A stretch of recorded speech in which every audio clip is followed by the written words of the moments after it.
Welcome in, everybody, to a new edition of the Forward Down the Field podcast. I'm your host, Rob Young Bob Anderson, and I'm sadly informing you all that Jeremy J. Dub Whalen will not be joining me today. Once again, our schedules did not align. Um, but I'm going to try to do my best to make this fun for you guys.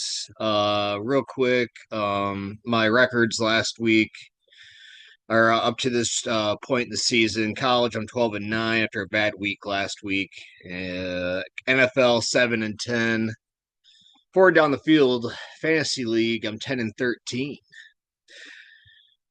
But this is the board. The board's brought to you by DraftKings Sportsbook and Bengay. I can't believe that this is the big noon kickoff this week. It's Wisconsin traveling to Michigan, minus 17 and a half, over under 43 and a half. It just kind of goes with like the slate this weekend. There's not really many good games. I don't know. I might be down to golf if anyone wants to golf. But anyway, let's get into it. So yeah, Wisconsin travels to Ann Arbor. This is big noon. We already talked about that. Wisconsin's terrible. Michigan can honestly win this game by 50 if they really wanted to.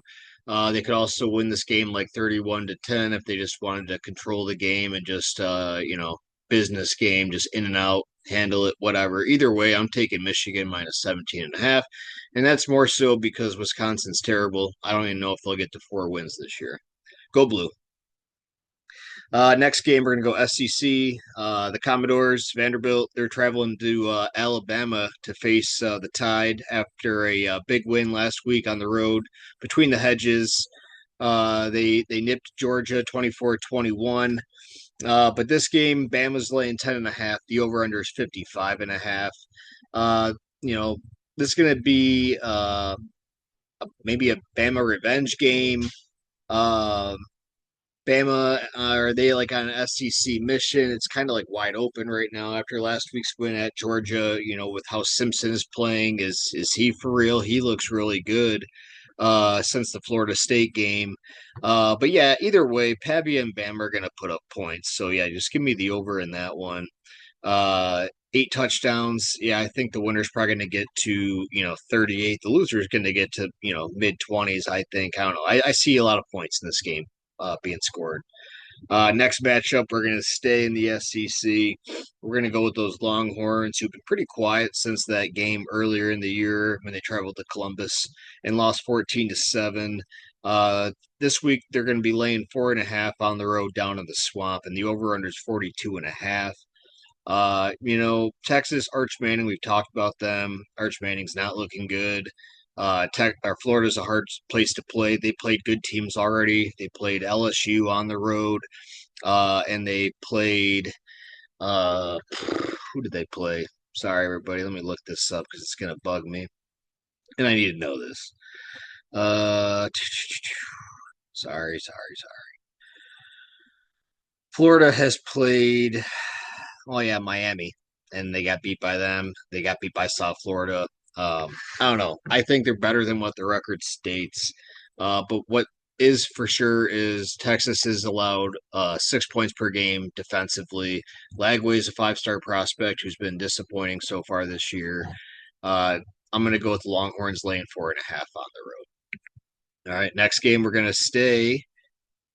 We're gonna go up actually to Notre Dame, where they're gonna be laying 3 touchdowns, hosting Boise State over under 62.5. Um, Too many points to lay down in this one to feel comfortable. Notre Dame has blowout potential, but I'm not sold. Boise State circled this game on their calendar for some time now. They're going to come ready to play, but Notre Dame knows that they need to win this game and probably win convincingly. So I'm going to say the over. I think Notre Dame probably gets to mid 40s by themselves. So yeah, let's go. Let's go with the over in that one. This next game, I want to shout out to my boy Jeremy, who is not here with me once again on this pod, but it is his Spartans traveling on to Nebraska, where they're going to be getting 11 and a hook. The over is 50.5. I also have a sweatshirt bet at work with 5.5 wins over under for Michigan State. I have the under against my friend. So also a shout out to him. He sometimes watches the pod. But anyway, let's make it fun. Let's go with the over either way. That might be a good game, but I could also see Nebraska pulling that one out and running away with it. Last game for the college slate, everybody. It is the big one in my mind, even though game day is not there. It's a throwback to like 90s rivalry games that I used to love watching, outside of Michigan football. And it's Miami going on to Florida State, where last week Florida State probably got caught looking ahead against a decent Virginia team on a wacky Friday night kick.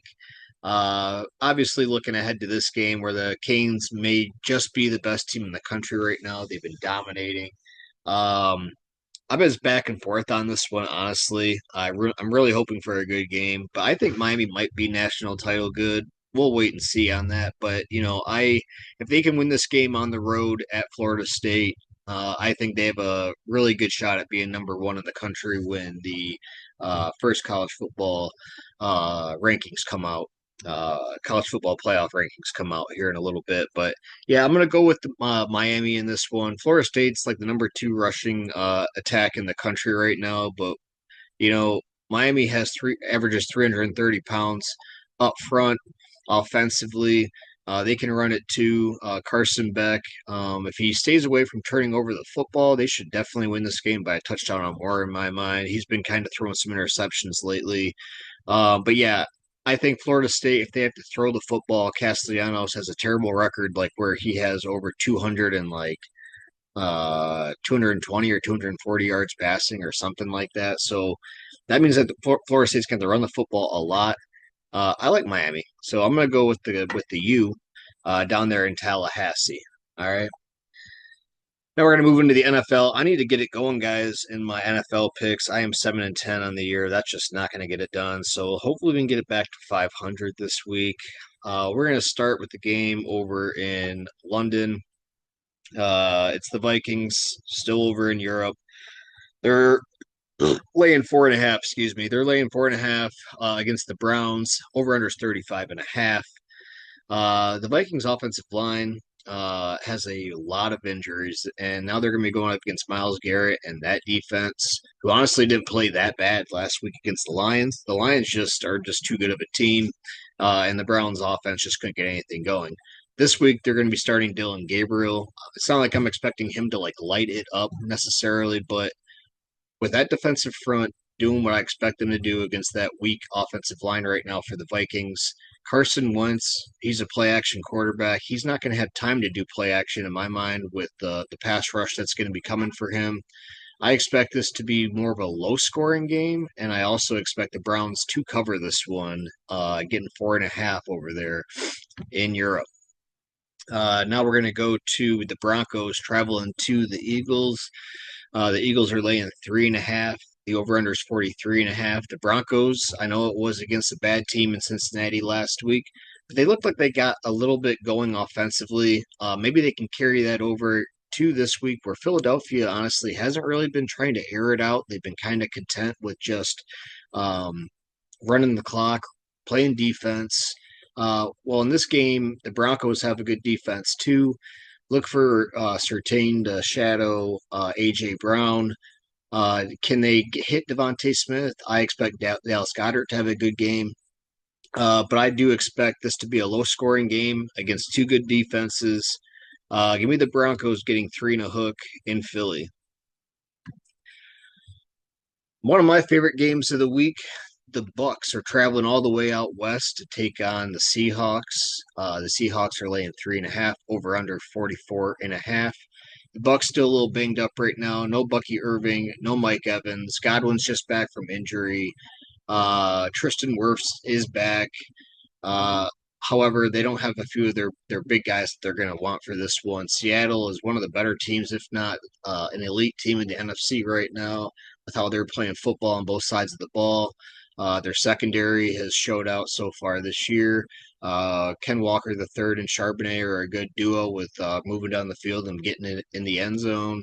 JSN's been killing it. I think 3.5 at home Buccaneers banged up. I love Baker, but I'm going to lay the 3.5 with the Seahawks.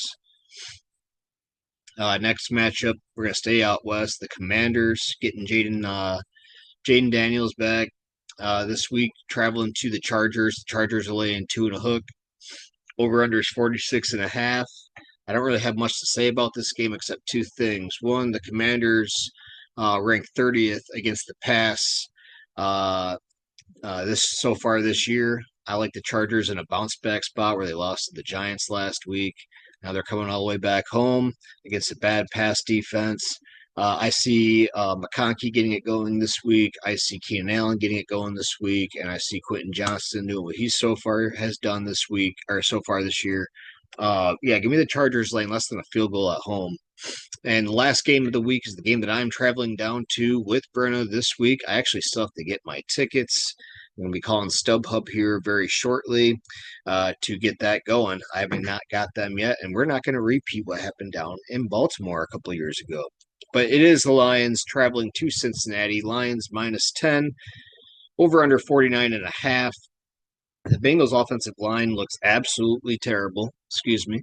Let me drink my spiked coffee real quick.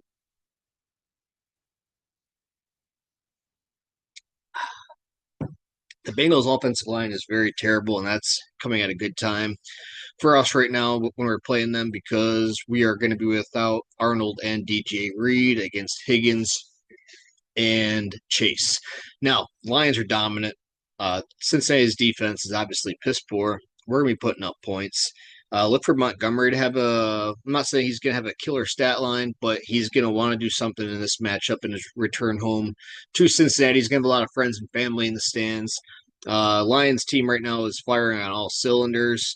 I don't expect that to change necessarily, but I am a little bit worried without having those guys on the outside this week. But either way, the Lions will get the dub down there in Cincy. Brennan and I will be celebrating our anniversary down there in our Honolulu blue, and we'll be all smiles, I am sure.